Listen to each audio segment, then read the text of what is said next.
We'll learn about mean now. Imagine collecting daily sales amounts and then dividing the total by the number of days to find the typical performance. Just like this, right? We are dividing. We have 4 here, we have 3 here, that is, we are dividing kind of like 7 here we have.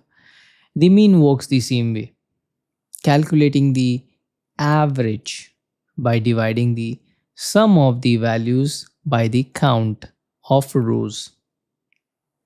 We have here 1, 2, 3, 4, 5, 6, and 7. That's why 7 here.